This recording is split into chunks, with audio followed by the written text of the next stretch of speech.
कहते हैं कि घनघोर कलयुग चल रहा है। मैं इसलिए कह रहा हूं क्योंकि एक छात्रा अपने ही गुरु पर फिदा हो जाती है और इश्क करने लगती है।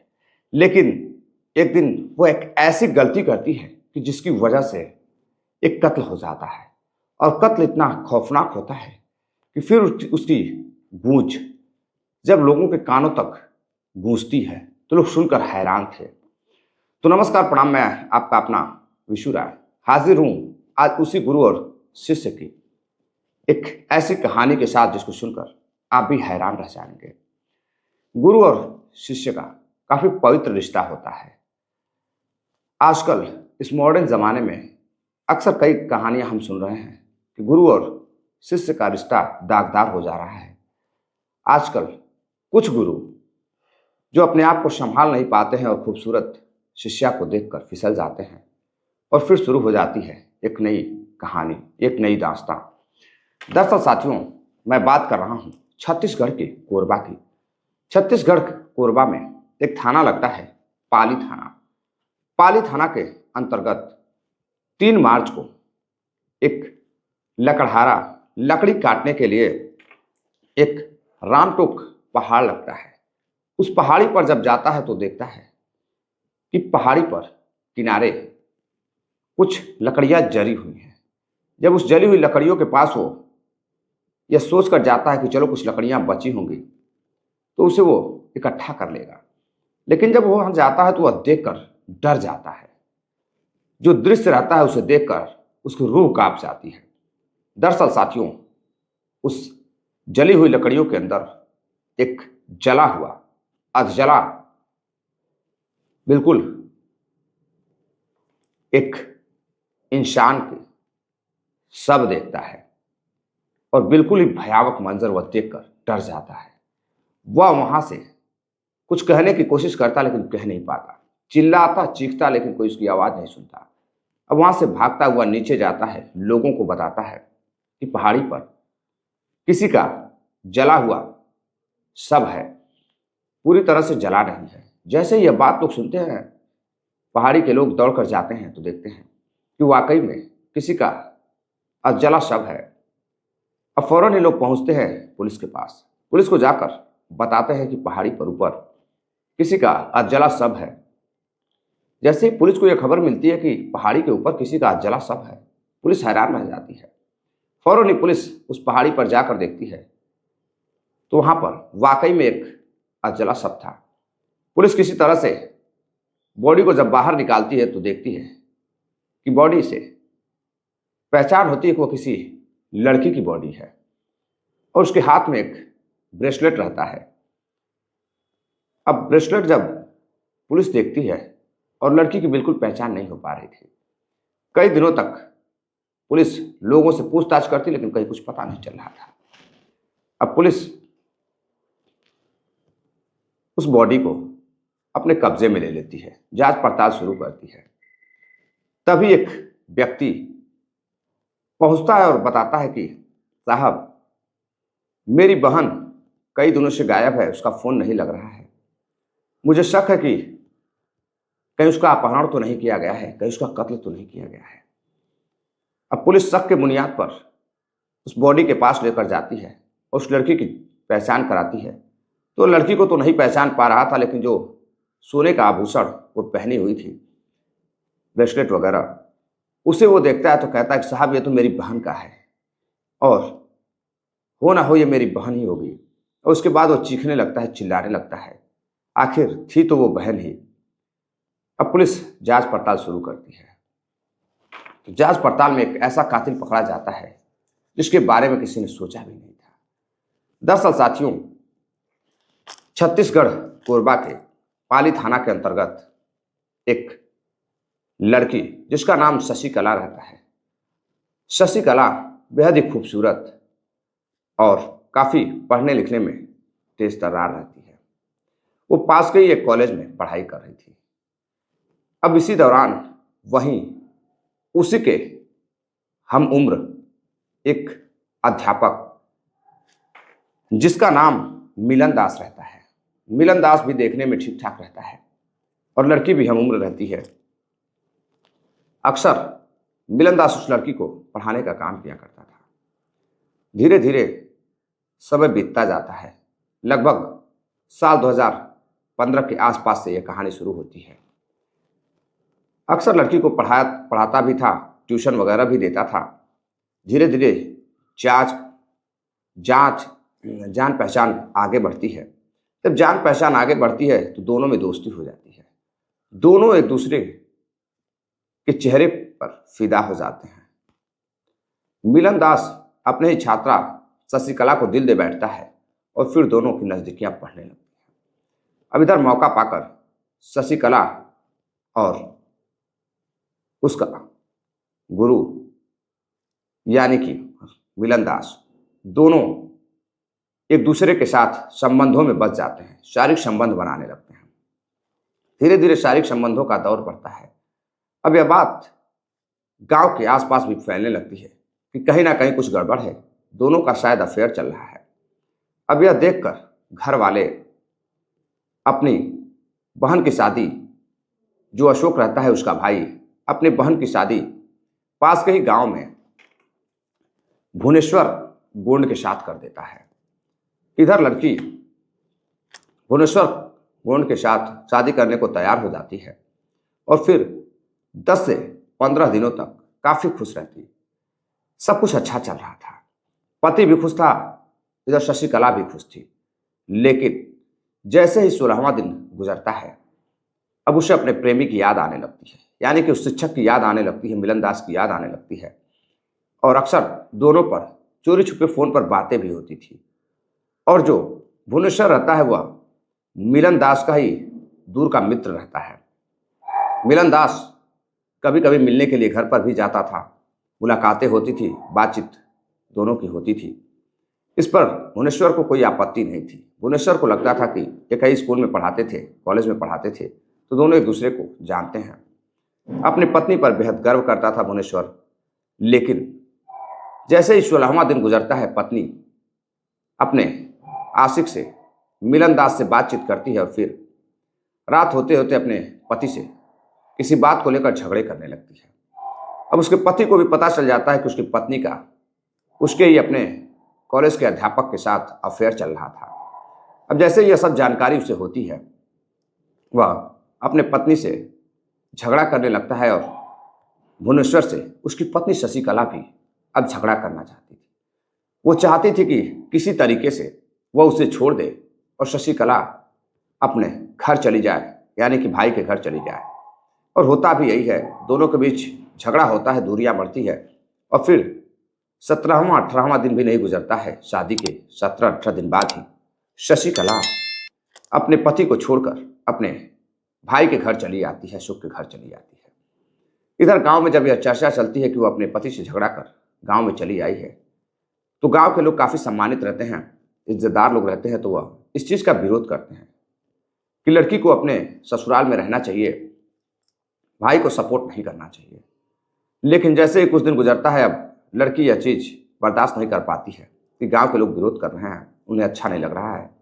वो फौरन ही अपने प्रेमी मिलन दास से बात करती है और उन्हें मिलने के लिए एक जगह बुलाती है। मिलने के लिए बुलाती है तो मिलन दास को भी जैसे पता चल जाता है कि पति पत्नी का आपस में झगड़ा चल रहा है, तो इसका फायदा उठाता है।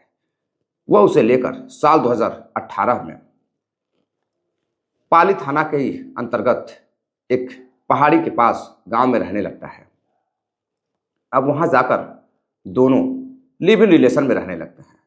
इधर मिलन दास उसके साथ आए दिन शारीरिक संबंध बनाता, उसके साथ घूमने फिरने के लिए भी जाता। अब दोनों पति पत्नी की तरह रहने लगते हैं। और जैसे ही यह बात गांव वालों को पता चलती है कि शशिकला अपने ही अध्यापक के साथ पति को छोड़कर लिव इन रिलेशन में रह रही है, गांव की बदनामी होने लगती है, तो गांव वाले इसका विरोध करते हैं और फिर घर वालों से कहते हैं। तो घर वाले और भाई मिलकर सारा नाता रिश्ता अपनी बहन से, अपनी बेटी से तोड़ लेते हैं और फिर उस लड़की को बहिष्कार कर दिया जाता है गांव से। अब उसका उस गांव में नहीं आना जाना था। ऐसे लोगों का गांव वाले बहिष्कार कर देते हैं। जो लड़की अपने गांव के सम्मान को बेच डालती है, तो गांव वाले परेशान होकर ताकि कोई और लड़कियां ऐसा कदम ना उठाएं। उस लड़की का बहिष्कार कर देते हैं। अब बहिष्कार हो जाता है, लड़की गांव में नहीं आती थी। 3-4 साल बीतता है, सब कुछ सही चल रहा था, दोनों लिव इन रिलेशन में रह रहे थे। समय बीतता जाता है। एक दिन साथियों पता चलता है कि जो उसका भाई है उसे अपनी बहन की याद आने लगती है। कई रक्षाबंधन बीतते हैं। जब साल 2024 का रक्षाबंधन आता है तो उसे धीरे धीरे अपनी बहन की याद आने लगती है। अशोक परेशान होता है कि चलो जो बहन ने किया, आखिर खून का ही तो रिश्ता है। साल 2025 आता है, होली आने वाली होती है। तभी अशोक अपनी बहन को कहीं से नंबर लेकर फोन करता है, लेकिन उसका नंबर बंद आ रहा था। नंबर बंद आ रहा था तो अब वो सोचता है कि क्यों न चल के मिलन दास से एक बार मिल ही लिया जाए। अब अशोक पहुंचता है मिलन दास के कमरे पर। वहां जाता है तो वहां मिलन दास मौजूद रहता है। मिलन दास जब उसके भाई अशोक को देखता है तो चौंक जाता है। उसे लग रहा था कि अब शशिकला का इस दुनिया में कोई नहीं है, उसे पूछने वाला कोई नहीं है। वो पूछता है कि आखिर मेरी बहन कहाँ है, शशिकला कहाँ है। शिक्षक मिलन दास शांत रहता है। कुछ देर बाद फिर से अशोक कहता है कि मेरी बहन से मुझे बात करनी है, मुझे उसे देखना है, बहुत साल हो गए देखे हुए। तभी मिलन दास कहता है कि मुझे पता नहीं है वो कहाँ है, वो तो कुछ दिन पहले यहां से अपने पति के घर चली गई थी। अब यहां से अशोक जब अपने बहन के ससुराल वालों से पूछताछ करता है तो पता चलता है कि वो तो बहुत पहले छोड़कर चली गई है, फिर उसके बाद वापस नहीं आई है। फिर वो मिलन दास से बातचीत करता है तो मिलन दास गोलमोल जवाब देने लगता है।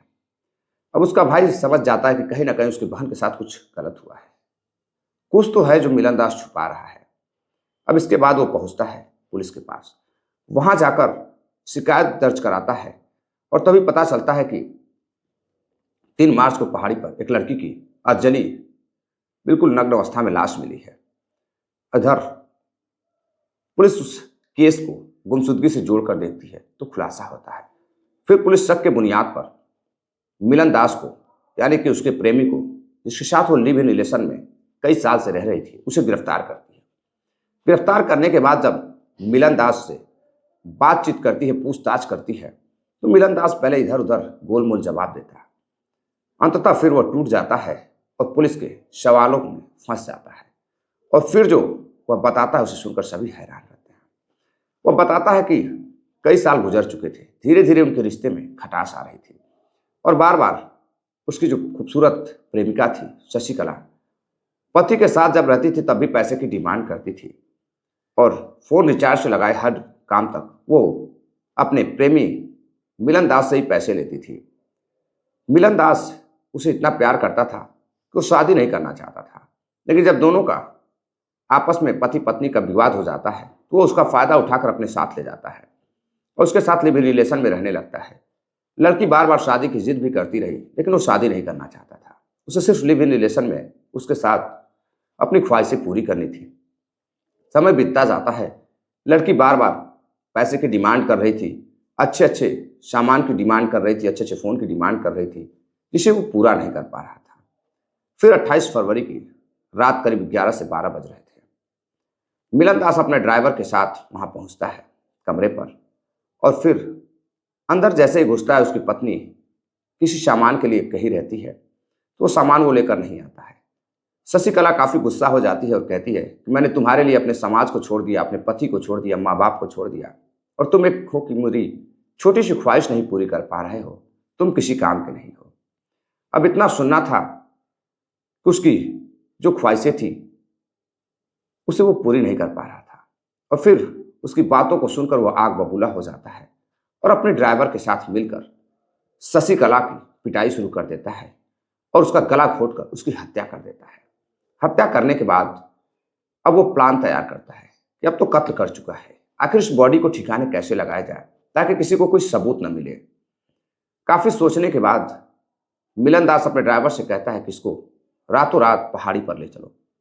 पहाड़ी पर ले जाता है, कुछ लकड़ियाँ इकट्ठा करता है, कुछ पेट्रोल वगैरह लाता है और लाने के बाद पहाड़ी पर ले जाकर उस लड़की की बॉडी को लकड़ियों से ढक देता है और फिर आग जलाकर लड़की को आग के हवाले कर देता है। वो यह भी देखने की कोशिश नहीं करता है कि उसकी सांसें चल भी रही हैं, वो थोड़ी बहुत जिंदा भी है या नहीं, उसे हॉस्पिटल ले जाना चाहिए या नहीं। हो सकता है लड़की बेहोश रही हो, लेकिन अपनी ही प्रेमिका यानी कि ये गुरु अपने ही शिष्या का बेरहमी से दर्दनाक तरीके से कत्ल करता है, उसकी आग के हवाले कर देता है। लकड़ियां इतना कम थे कि लड़की पूरी तरह से जल भी नहीं पाती है।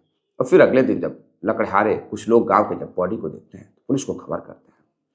अब साथियों, पुलिस जब उसकी बातों को सुनती है तो हैरान रह जाती है। अब इधर पोस्टमार्टम होता है। अशोक अपनी बहन के बॉडी को देखकर रो रहा था कि वो अपनी बहन से मिलने के लिए गया था, उसकी वह शक्ल भी नहीं देख पाया। मिली तो उसे अपनी बहन की जली लाश। अब पुलिस कहती है कि उसकी बॉडी को तुम अपने घर ले जाओ और ले जाकर अपने गांव में दाह संस्कार करो। अशोक कहता है कि साहब, मैं अपनी बहन की बॉडी को घर भी नहीं ले जा सकता। मैं काफी बदकिस्मत इंसान हूं। मेरी बहन ने ऐसा काम किया है कि गांव वालों ने बेदखल कर दिया है। अब इसकी बॉडी को मैं गांव भी नहीं ले जा सकता। मैं यहीं इसका दाह संस्कार करूंगा। अब पुलिस वहीं उसकी बहन शशिकला का दाह संस्कार करवाती है, अंतिम संस्कार करवाती है। उसके बाद अशोक जब गांव पहुंचता है तो लोग उसे देखकर भी टूट जाते हैं। उसकी कहानी को सुनकर गांव वाले भी हैरान रह जाते हैं। कहते हैं कि बहन ने अपने गुरु के साथ और गुरु ने अपने शिष्या के साथ जो बर्ताव किया, उसका खामियाजा गांव वालों को और उसके भाई को भुगतना पड़ा। कहते हैं साथियों, बुरे काम का बुरा नतीजा होता है। कभी भी समाज और अपने परिवार को छोड़कर किसी तीसरे व्यक्ति के पास नहीं जाना चाहिए। जिस माँ बाप ने जन्म दिया, जिस भाई ने अपने कलाई पे राखियां बंधवाई और गांव में लोग बेटी की तरह मानते हैं, गांव वालों ने सिर्फ इसलिए बेदखल कर दिया था उस लड़की को ताकि और लड़कियां समाज में सुरक्षित रह सकें। उसके गलत कदम से गांव की लड़कियां कहीं गलत कदम ना उठाएं, कोई अच्छी सीख ले सकें, ताकि अगर गांव की कोई भी लड़कियां ऐसा काम करती हैं, अपने ही गुरु और शिष्य के रिश्ते को बदनाम करती हैं, तो उनके साथ भी यही गांव वाले हश्र करेंगे। तो साथियों, ये थी पूरी कहानी। फिलहाल मिलनदार उसके ड्राइवर को गिरफ्तार कर पुलिस ने जेल में भेज दिया है। और यह घटना जब लोगों के कानों तक पहुंचती है तो लोग सुनकर हैरान थे। तो साथियों, इस घटनाक्रम को सुनाने का उद्देश्य आपको जागरूक करना है, किसी को हैरान करना या परेशान करना नहीं है, किसी के भावनाओं को ठेस पहुंचाना नहीं है। यह कहानी सिर्फ मैं इसलिए सुना रहा हूं ताकि आप लोग सबक ले सकें। जो व्यक्ति समाज के साथ नहीं रहता है, अपने परिवार के साथ नहीं रहता है, तो उसका शायद ऐसा ही हश्र होता है। और गुनाह करने वाले चाहे कितने भी शातिर क्यों ना हो, कितने भी दिमागदार क्यों ना हो, एक दिन कानून के हत्थे चढ़ ही जाते हैं। तो साथियों, चलते चलते कुछ साथियों ने कमेंट किया है और अपना नाम लेने की अपील भी की है, जिसमें सुनीता अग्रवाल जी हैं, उमेश चौटाले जी हैं, प्रेम गौरंग भाई हैं, प्रताप राम चमोली से हैं, सोहनलाल सेठिया ब्यावर राजस्थान से हमारी कहानी को रोजाना सुनते हैं, सेंट्रल जेल बीकानेर से सुनील चौधरी जी हैं, डॉक्टर ए के अग्नोत्री जी हैं। आप सभी का बहुत बहुत धन्यवाद। उम्मीद है आप लोगों को यह कहानी सुनाने का अंदाज पसंद आया हो। तो कहानी को ज़्यादा से ज़्यादा इस वीडियो को शेयर करिएगा, अपना प्यार दीजिएगा, सपोर्ट करिएगा। मिलते हैं एक और नई कहानी के साथ। तब तक के लिए अपना ख्याल रखिएगा, अपने परिवार का ख्याल रखिएगा। नमस्कार, जय हिंद।